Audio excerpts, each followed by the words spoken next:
السلام علیکم ورحمۃ اللہ وبرکاتہ۔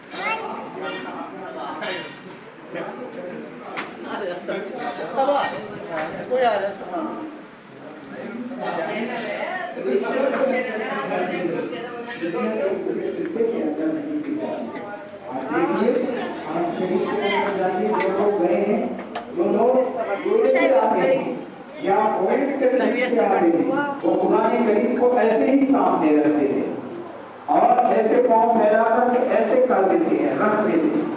لیکن آپ دیکھیے قرآن کریم کی طرف پیٹ کرنا بھی ہمارے ملک ہندوستان کا ایک کم سے کم پڑھا لکھا بندہ بھی، ایک کمزور سے کمزور ایمان والا بندہ بھی، بہت زیادہ مسجد سے دور رہنے والا بندہ بھی اللہ کے کلام کا احترام، اللہ کے کلام کی عظمت، یہ ایک جدا جانا بات ہے کہ وہ عمل نہیں کر پاتا اپنی کم علمی کی وجہ سے، لیکن اللہ کے کلام کا احترام ہے۔ اور احترام بڑی چیز ہے میرے بھائیوں، یاد رکھیے جو جب بھی محروم ہوگا بے ادبی کی وجہ سے محروم ہوگا، اور جس کو جب بھی ترقی ملے گی وہ ادب کی وجہ سے ملے گی۔ اسی لیے فارسی زبان کا مقولہ مشہور ہے، با ادب با نصیب اور بے ادب بے نصیب۔ جو ادب والا انسان ہوتا ہے ہمیشہ اس کی قسمت بلند ہوتی ہے، اور جو بے ادب انسان ہوتا ہے وہ اپنے آپ میں کتنا ہی معلومات والا ہو، کتنا ہی مال و دولت والا ہو، کتنا ہی خوبصورت ہو، کتنا ہی پاور والا ہو، یا کتنا ہی آس و اولاد والا ہو، کتنے ہی گاڑی بنگلے ہوں، کتنا ہی حاجی نمازی ہو، اگر بے ادب انسان ہے تو یقینی بات ہے وہ محروم القسمت ہے۔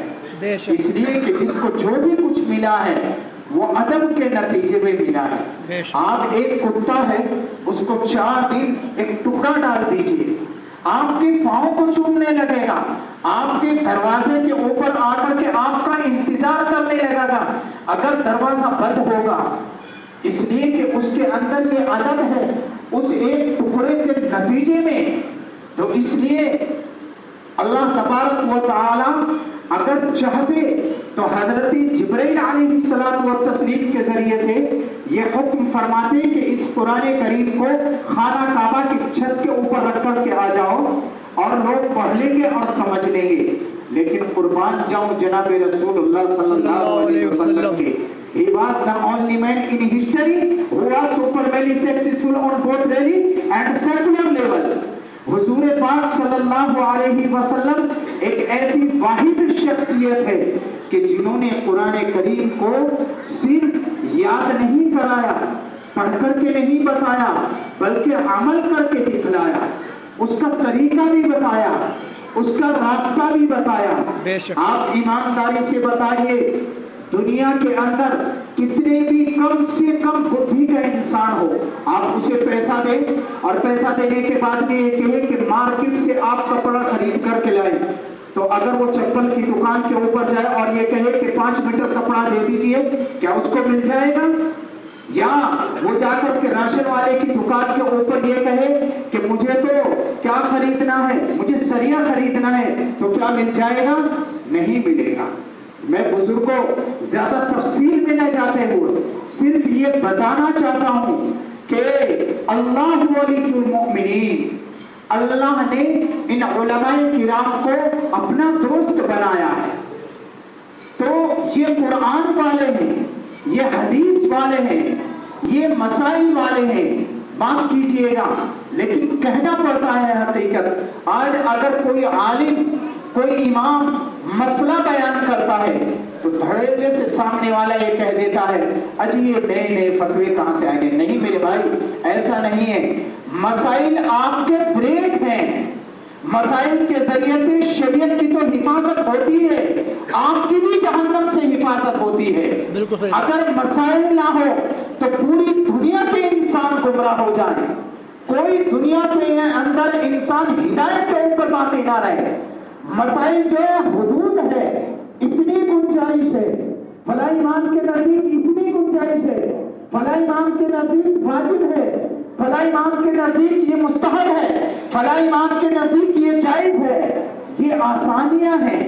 آپ دنیا کے اندر دیکھ لیجئے، جب آپ کوئی چیز خریدنے جاتے ہیں تو آپ یہ کہتے ہیں کہ پسند نہیں آ رہی ہے، ذرا دوسرا کلر دکھائیے۔ قربان جائیے علماء کرام کے کہ جنہوں نے قرآن و حدیث کو سامنے رکھ کر کے مسائل نکالے، راتوں کو کھپا دیا، سوکھے پتے کھا کر کے انہوں نے آپ کے اور ہمارے لیے مسائل نکالے۔ آپ دیکھیے، میں ایک مثال پیش کر دیتا ہوں، علماء کی موجودگی میں اگر کوئی غلطی ہوگی تو اصلاح ہوگی انشاءاللہ۔ لفظ نکاح ہے، آپ یہ سمجھتے ہیں آپ کو صرف اتنا معلوم ہے کہ نکاح کرنا سنت ہے، لیکن علماء جانتے ہیں نکاح کی ایک حالت ایسی ہے کہ نکاح فرض ہوتا ہے، نکاح کی دوسری حالت ایسی ہے کہ نکاح واجب ہوتا ہے، نکاح کی ایک حالت ایسی ہے کہ نکاح حرام ہوتا ہے، نکاح کی ایک حالت ایسی ہے کہ نکاح مکروہ ہوتا ہے، نکاح کی ایک حالت ایسی ہے کہ سنت ہوتا ہے۔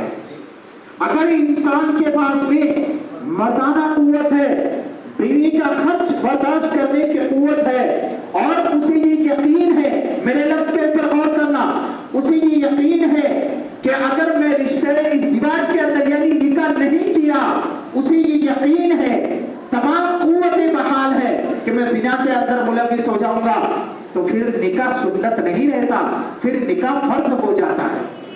لیکن انسان کے پاس میں مردانہ قوت ہے اور بیوی کا اخراجات برداشت کرنے کی بھی ہمت ہے، اور انسان کو یہ شک ہے کہ میں نکاح کرنے کے بعد میں بیوی کے اوپر ظلم کر بھی سکتا ہوں یا نہیں بھی کر سکتا ہوں، تو ایسی حالت میں انسان کے لیے نکاح کرنا کیا ہے؟ مکروہ ہے، مکروہ ہے اگر شک کی حالت ہے۔ لیکن اسی پہلی شکل میں جوڑی، اگر انسان کو یہ یقین ہے، تمام قوتیں بحال ہے کہ میں نکاح کرنے کے بعد میں یقینی طور پر 100% بیوی کے اوپر ظلم کروں گا، تو ایسی شکل میں نکاح کرنا حرام ہے۔ اور حد اعتدال اگر ہے، حد اعتدال اگر ہے، مردانہ قوت بھی بحال ہے، بیوی کا اخراجات برداشت کرنے کی صلاحیت بھی ہے، روٹی کپڑا مکان گھر وغیرہ تمام چیزیں اخراجات کے اندر آتے، تو ایسی حالت میں نکاح کرنا میرے بزرگوں سنت ہے، یہ سنت ہے۔ حرام کیوں ہے بیوی کے اوپر ظلم کرنا؟ اس لیے کہ علماء کی موجودگی میں یہ بات کہوں گا، میں اس طرف نہیں جانا چاہتا، پورے ذخیرہ حدیث کو اٹھا کر کے دیکھ لیجئے، جناب رسول اللہ صلی اللہ علیہ وسلم نے 11 نکاح فرمائے اور بیک وقت اپنے نکاح میں 9 بیویوں کو رکھا۔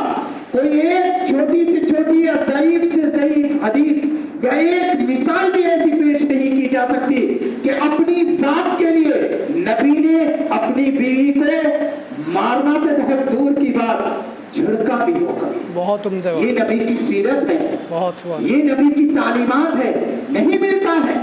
بلکہ حضرت عائشہ صدیقہ رضی اللہ عنہا کا بیان ہے کہ میں پورے دن چکی چلا کر کے تھکی ہوئی ہوتی، پورے دن مشکی کے ذریعے سے پانی کھینچ کر کے تھک جاتی تھی، اچانک جناب رسول اللہ صلی اللہ علیہ وسلم کا کھلتا ہوا چہرہ دیکھ کر کے جب آپ گھر کے اندر داخل ہوتے تھے، میرے پورے دن کی تھکان دور ہو جاتی تھی۔ یہ نبی کی سیرت ہے۔ میں بتانا یہ چاہتا ہوں کہ قرآن اور حدیث کا علم ملے گا علماء کے پاس میں، حفاظ کے پاس میں، تو میرے بھائیوں ان کی قدر کرنی پڑے گی۔ ماشاءاللہ مولانا محمد عثمان صاحب نے بڑا اچھا قدم کیا ہمارے ملک ہندوستان کے اندر۔ وہیں آ رہا ہوں جہاں سے میں نے بات شروع کی تھی، چپی چپے پر حفاظ کرام ہیں۔ جمعیت کا 2024 کا جو سروے ہے، 8.5 لاکھ مدرسے اور 6.5 لاکھ مساجد ہیں ہندوستان کے اندر، جو 2024 کا سروے ہے جمعیت کا۔ اب گھٹ بڑھ بھی سکتی ہے، آپ مجھے بتائیے آپ کی اس بستی کے اندر ماشاءاللہ کتنے حافظ ہیں؟ کیا اتنی مساجد ہیں؟ تو اس کے لیے پھر آپ اس اہتمام کے اوپر آئے۔ پھر حفاظ کی ترتیب کا کیا ہوگا؟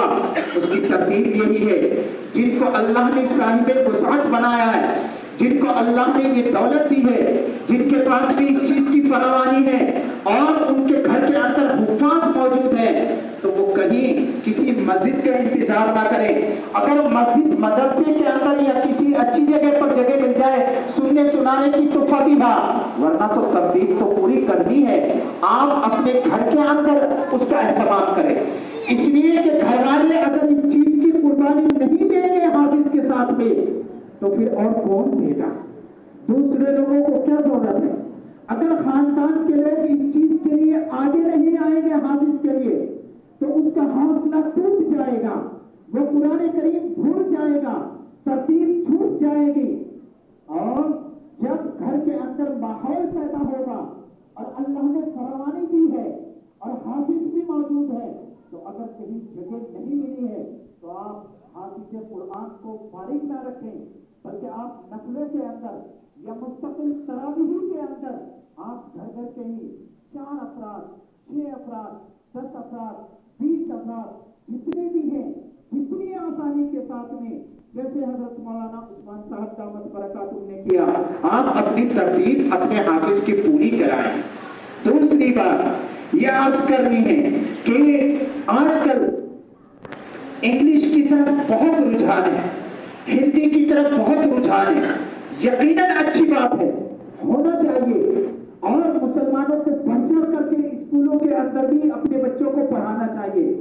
لیکن بڑے افسوس کے ساتھ میں کہنا پڑتا ہے میرے بزرگوں کہ ہم لاک ڈاؤن کے بعد سے تو خاص طور سے مدارس خالی سے خالی نظر آ رہے ہیں۔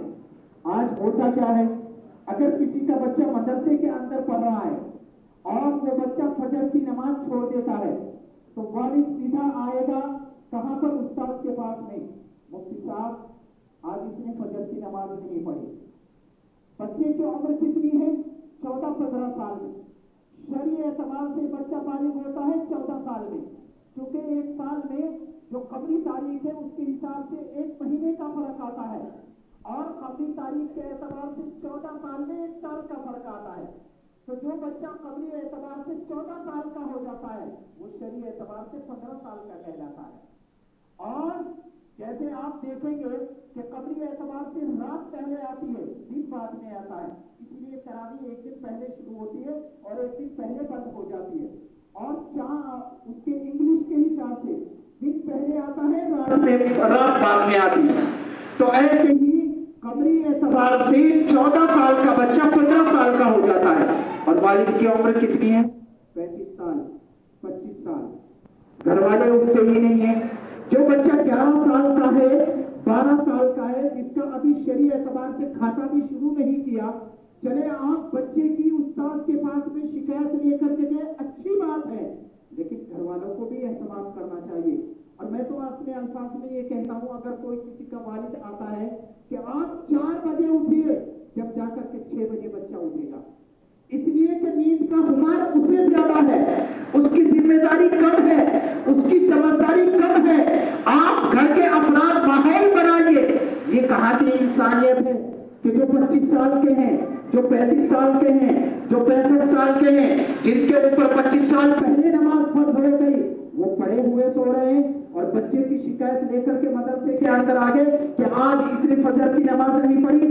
پورے گھر والے جتنے بالغ ہیں وہ نماز، روزے اور تمام دینی امور کا اہتمام کریں، بچے کو کوئی شکایت کرنے کی ضرورت نہیں پڑے گی۔ آپ دیکھیں انگلش والا بچہ ہے، اس کی 2 ٹیوشن لگائے جاتے ہیں، خود والدہ بھی محنت کرتی ہے، والد بھی محنت کرتا ہے، لیکن عجیب معاملہ ہے، عجیب بات ہے کہ جو بچہ مدرسے کے اندر پڑھتا ہے اس کے ساتھ میں کوئی محنت نہیں کرتا۔ میں ابھی مصلی پر سے اتر کر کے آ رہا ہوں، ہماری قوم کا یہ حال ہے، اگر میں حلف اٹھاؤں تو غلط نہیں ہوگا۔ میرے پاس میں خود ایسے بچے پڑھ کر کے گئے ہیں کہ وہ 8 سال پڑھے، 10 سال پڑھے، 6 سال پڑھے، ان کے والد کو یہ معلوم تک نہیں تھا کہ کون بچے کا استاد ہے، کہاں پر مدرسہ ہے، اور کیا پڑھ رہا ہے، کیا نہیں پڑھ رہا۔ کیا ہم ہندی کے اندر بھی ایسا ہی کرتے ہیں؟ اگر بچہ 10ویں کے اندر فیل ہو جائے، تمام گھر والوں کا بی پی لو ہو جاتا ہے، تمام گھر والوں کے اندر ماتم چھا جاتا ہے۔ آخر یہ کیا ہے؟ یہ دین کی ناقدری ہے، یہ اللہ کے کلام سے دوری ہے۔ میرے بھائیوں، ہمیں ہوش میں آنا چاہیے۔ تو ہم جہاں پر ہندی اور انگلش پڑھا رہے ہیں، ہم اپنے بچوں کو قرآن کریم کی تعلیم ہر حال میں دیا ہے۔